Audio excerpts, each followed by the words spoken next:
Ready? Hit it. Ladies and gentlemen, welcome back to On the Mic with Mike. We're here coming to you from the fabulous Hilton downtown. We are here at Gather and Hem. So, you know, it's a fun atmosphere. So if you ever need an event space, make sure you check out my good friends down here at the Hilton. They are outstanding food, outstanding beverages. The customer service is second to none. We're here with you every Wednesday from 5 to 7 a.m. On the Mic with Mike is part of the Mike King Biz Radio Network, which is ESPN Richmond 106.1, 5 to 7 a.m. The Choice 105.3, 2 to 3 daily, as well as International Business Group Radio. We're here working on people who believe that business can help society be better. Those are people who rock and roll with me. We got the best in the business. So here with us, we got a friend of the program comes back. That's what happens when you leave a light on. People come back. You know, we got Sarah Brockwell back. So we've done this in multiple locations. We've done this digital. We did this at the Common House, and now we are here in the Hilton. Welcome to the program. Beautiful. Thank you so much for having me. It I was wondering what that was. Here. Right. Okay. I know. So, I'm here. We just finished speaking sports with the women, speaking sports RVA. Yep. Sarah Brockwell, you were dropping that Joe Burrows. I am dropping Cincinnati Bengals. If there's nothing else I can do, since the 1980s, I have suffered. You have suffered. I have suffered. I have done the Icky Shuffle. I have been to conferences where the 49ers were lauded, and I've watched Jerry Rice play in Dancing with the Stars, hoping, just praying, like everybody's like, they're my heroes. And I'm like, no, you don't understand. Yeah. My life has been crushed since the 1980s. So for younger folks out there like Star Mallory there, they don't know. She does not know what the Icky, do you know what the Icky Shuffle is? All right, so, okay, there we go. Sarah Brockwell dropping the Icky Shuffle on us right here. That was something back at that time. Yes. You know, that was a highlight for you guys. Yes, and it was Boomer Esiason. That was the quarterback back then. We're not going to spend a lot of time on football. You guys even had Icky Woods was Chris Collinsworth was down with you guys. I mean, you had some folks. We did, and every time you go through a draft and you realize that the NFL is playing, I mean, I look at these people, they're so young, right? I mean, they're really investing in a life of like gladiator, NFL, blah. So I love it, but you know, the Cincinnati Bengals are just my heart. Both my parents live there. Like, I can't help but love the Bengals. Sorry. I understand. I'm from Philadelphia. Like, exactly. Like, you don't get people running around saying, hey, I'm a Bengals fan if they're not from Cincinnati. People are like, wow, you're amazing. You're a really good fan. In Philadelphia, apparently, they have a holding cell down in the bottom of the NFL stadium, just in case. Like, if you need to be arraigned. We don't have to take you far. We are the city of brotherly love. That's who we are. Philios. Carrie Ross started this whole thing with the whole, why do Philadelphia fans act like they do? Because we're haters. That's no. You know, but we love our own. Okay, can we get back and do a regular show? We can do this. We're still talking about sports. Exactly. Okay. All right. So Sarah Brockwell is here with us. Tell folks who you are, what you do, and then we're going to get into. We were supposed to start off with a song. Yeah. Okay. So my name is Sarah Brockwell. I've worked in the Catholic Church for 16 years, which is part of my job. But I've also worked in Richmond for a long time. I love to connect community, and my favorite thing is singing. So I have a good song, Janice Joplin. Do you remember Janice Joplin? Yes, we do. Yes. She's the most beautiful woman, and she wrote a great song. So instead of a church song, I think I'm going to sing this one for you. There you go. Are you ready? Ladies and gentlemen, Sarah Brockwell. It's totally a cappella. So everybody's got to play with me. Ready? Here we go. Wait, let me. Okay, here we go. That's ready? It. Okay. Oh, Lord, won't you buy me a Mercedes Benz? My friends all drive Porsches. I must make amends. Worked hard all my lifetime, no help from my friends. So Lord, won't you buy me a Mercedes Benz? Oh Lord, won't you buy me a color TV? Dialing $4 is trying to find me. I wait for delivery each day until 3. Oh Lord, won't you buy me a color TV? Oh Lord, won't you buy me a night on the town? I'm counting on you, Lord. Please don't let me down. Prove that you love me and buy the next round. Oh Lord, won't you buy me a night on the town? Oh Lord, won't you buy me a Mercedes Benz?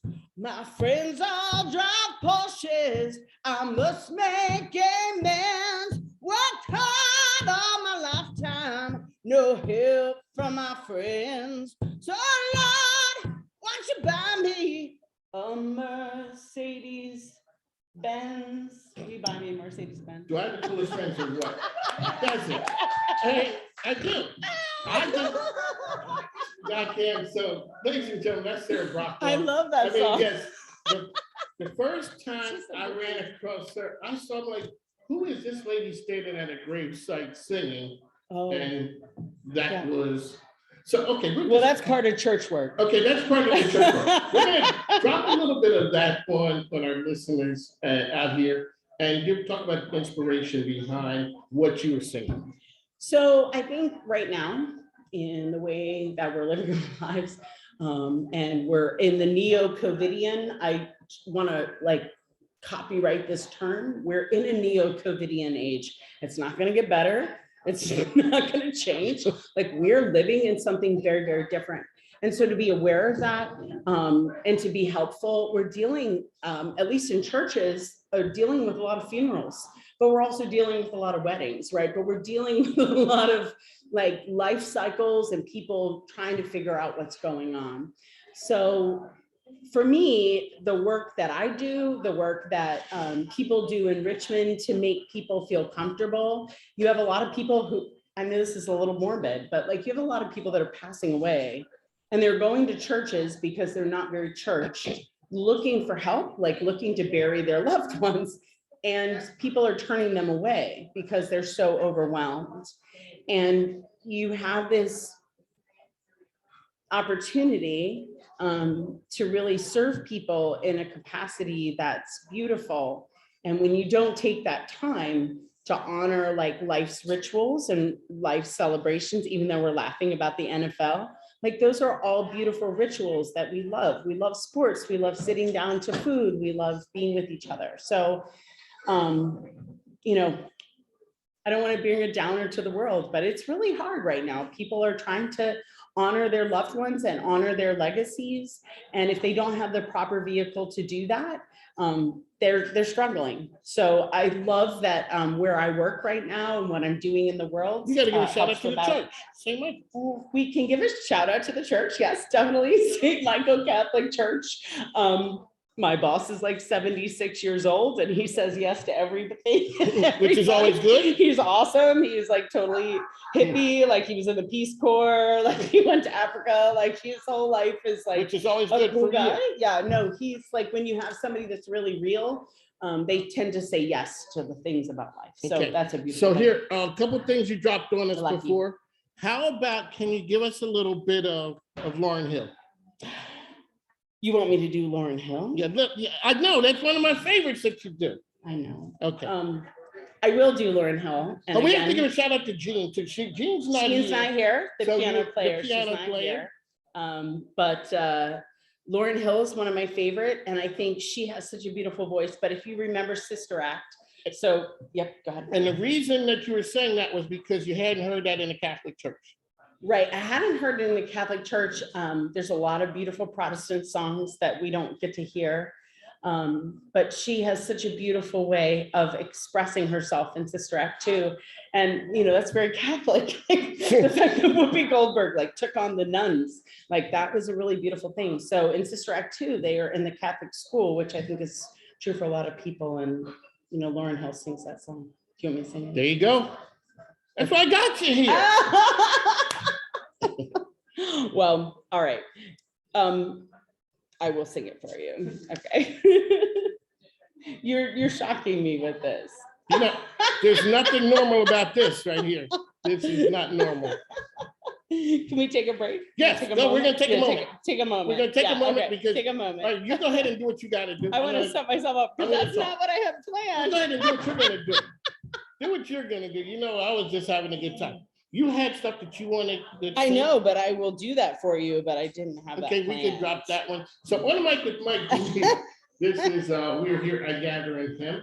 Oh, shout out to also, you also play a big part with Housing Families First. That's Yes. that's it. So you're, my So I'm man, gonna do this.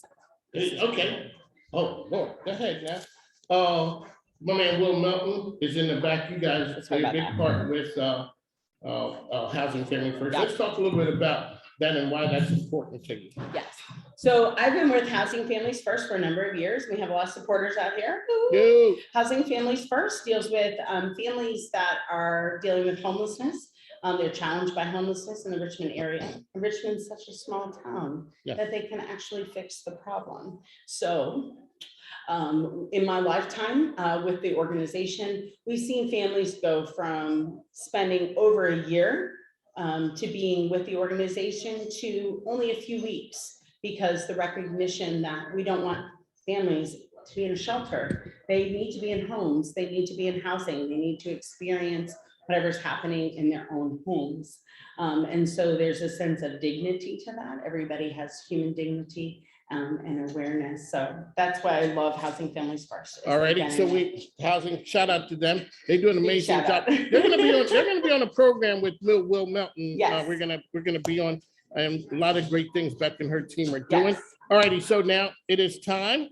To another song. Another song. So, this okay. week Go has ahead. been Martin Luther King week. Yes, He deserves more than a day, okay. right? I think he deserves more than a day. So amen, right? All right. And I got to hear this song through my church. We lead an ecumenical speaker series over Lent. So during our time during Lent, we invite people from different denominations to come in and speak. And this is the song that they asked me to sing. I learned it, and apparently it's very important. So are you ready? It is very important. Is it a big deal? Ladies and gentlemen, this is a very big deal. Sarah Brockwell is here, dropping it on us. And without further ado, here you go. Here we go. Okay, here we go. Lift every voice and sing, chill earth and heaven ring, ring with the harmonies of liberty. Let our rejoicing rise high as the listening skies. Let it resound loud as the rolling sea. Sing a song full of the faith that the dark past has taught us. Sing a song full of the hope that the present has brought us. Facing the rising sun of a new day begun. Let us march on till victory is won. Stony the road we trod, bitter the chastening rod, felt in the days when hope unborn has died, yet with a steady beat have I not wearied come to the place for which our Father sighed. We have come over a way that the tears that have watered. We have come treading a path through the blood of the slaughtered, out from the gloomy past, till now we stand at last, with a white gleam of our bright star is cast. There you go, ladies and gentlemen. That is awesome. I can't Sorry help it. about that. You can't. All right, Once you so- hear that song, you can't help it. So when It's too much. when you're singing that song's about inclusion. Yeah. Let's talk about what that means. So if you're talking to Catholic Church Whew. and you hear that song and then you sing the song, what's the result when people look at you and you sing that song? So I happen to work at a Catholic church that's super liberal, and I'm really happy about that. But I do recognize that, the church institutions in and of themselves struggle. And we can say that we've made a difference. We may have made a difference in awareness, but I don't think that we've made a difference in our institutional changes. So the Catholic Church is one of the oldest institutions in history.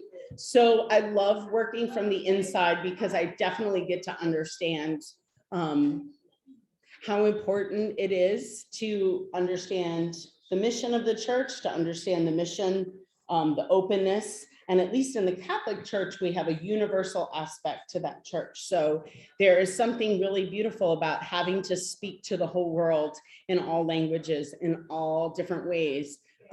That's the universality of the church. So even though it can be seemingly exclusion based, sometimes inclusion is the most important thing to remind people. These days, what do you say to people as we're coming out of COVID, this whole new time frame, people getting together and understanding, like I said, you guys work with Housing Family First. Yes. Let's talk about what people mean to be part of a community. Sure. I don't think any one organization can do anything. I don't think one church or one organization can make a difference in an area. Like if you're going to have a successful city and a successful town, you need to have a bunch of successful nonprofits. You need to have churches that are exploding with outreach and abilities to serve the people. So to me, it is all about community. It's all about organization. It's all about connecting with people, which you do so awesomely. But really, unless you are empathetic and learn the stories of other people and give, places for decision makers, all those things, it's a long list of things that need to happen in order for equity to happen. I don't think equality is necessary. I think it's equity that needs to happen. Like we need to be equitable to our resources and the distribution of those things. As we look at 2022, so from your standpoint, whether it's the church or you personally, what does 2022 look like for you? The things that you want changes wise? There you go. So I was asked not to make a resolution because they usually fail. What I was asked to do was make one word that would mean something to me throughout the year. And that word is consistent. Consistent. So as long as I'm consistent every day, and people can be consistent with their routines, they can be consistent with their lives in this sort of neo-COVIDian age, they can be aware of who they are, what's going on, and what their struggles are. Never in our lifetimes will we ever be this aware of people's mental health issues, people's struggles, people's personal tragedies. It's here. You might not have died of COVID, but you may have died of COVID. Do you know what I mean? Like you may not have, but there's like an effect. There's this ripple effect of numbers that you'll never ever see. And so people have been profoundly changed. And if you're not aware and of that and helping people process that, then you'll just revert them back to the old way. Let's which isn't talk gonna about work. momming and parenting during COVID. Oh, with my kids. Lord. Exactly. That's not What nice.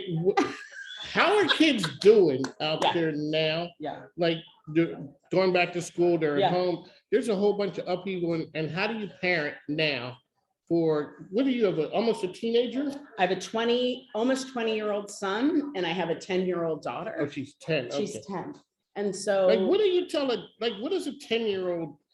How do they see the world now? Everyone through a else. mask. Yeah. Like they have they're gonna play the greatest poker games ever. They're gonna be the greatest poker faces in the world. Because you won't know. Because they've had their masks on their whole life. They've been totally neutral. But I think parenting in this age is, if you were really over involved in your child's life, or you were really obsessive about your kid in the past, now you're more. And so trying to live vicariously through your child or any of those things, of the past are now personified. Like you can really see people struggling in that sense. So our kids, I think, are going to be really resilient if they can sort of break away from that fear that they've been taught. They've been instilled a lot of fear because it is scary. This COVID has been scary, but they have known nothing different. So for them, I think they will engage into the world. If we can embrace them, I think they're going to be the best entrepreneurs of our time. I think they're going to be the most resourceful young people. The kids that are making it right now, like my 20-year-old son, I got pregnant with him right before 9/11. Right? These are kids of 9/11. Yeah, we've already lived. These kids have physically felt tragedy over and over again. So I think our future is full of kids with coping skills and tools that they've learned. And I love that. As a parent, if you can embrace that and encourage that, I think we're going to have, I have great hope for everything. So when you look at parenting a 20-year-old, back in the day, if someone asked you, where were you going? Your parent didn't know. They don't remember the last time they saw you. They don't remember what you were wearing. That's just what happened, Right. They went outside 5 hours ago. You have no clue where they are. Now you have a 10-year-old, and my grandkids want you to entertain them 24/7. Yes. I mean, Yeah. it's and you have to know every second of the day Yes. where they are, Yeah. as opposed to when my kids, you didn't see them, don't come back. You're telling your kids, don't come back in here. Right.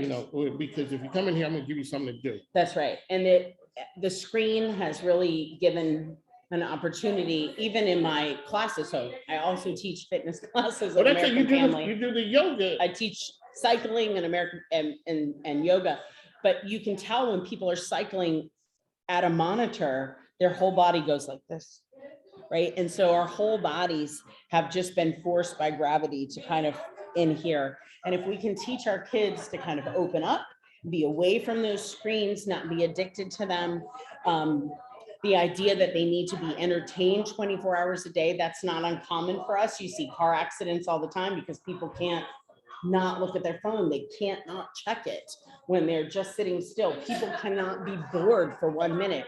But you and I both know boredom stirs what? Creativity. Yeah. People need boredom in order to take them to the next level. So if everything has been given to you and you have no boredom, how creative are you going to be? How creative are you going to be? I love to make my children bored. Sit there and do nothing. I was an Let me only take kid. that Exactly. I'll take that.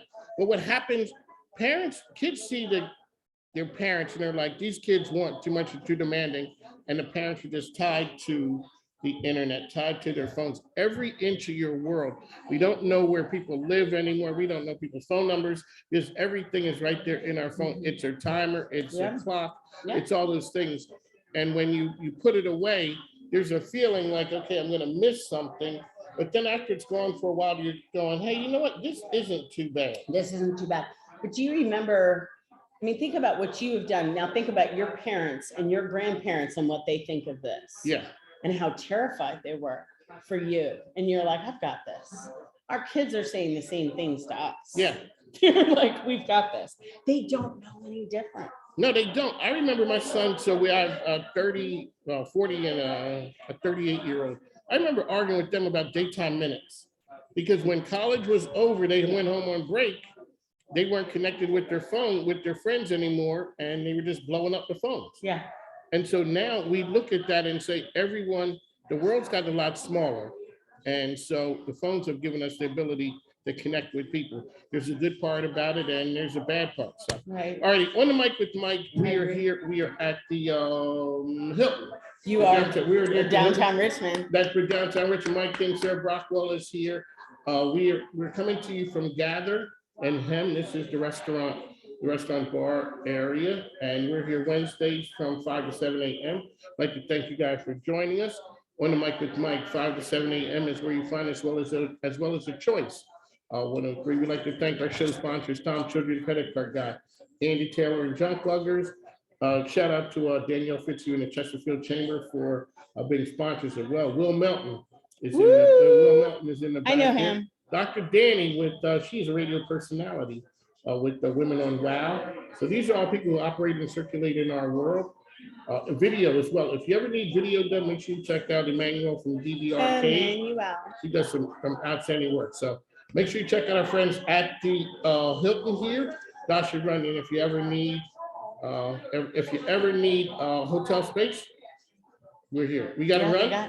Do you want one more song? We're tight on time. We're out. We're tight on time. See, that's what happened. On the mic with Mike, Sarah Brockwell, we got to run. Thanks now, folks. Take care.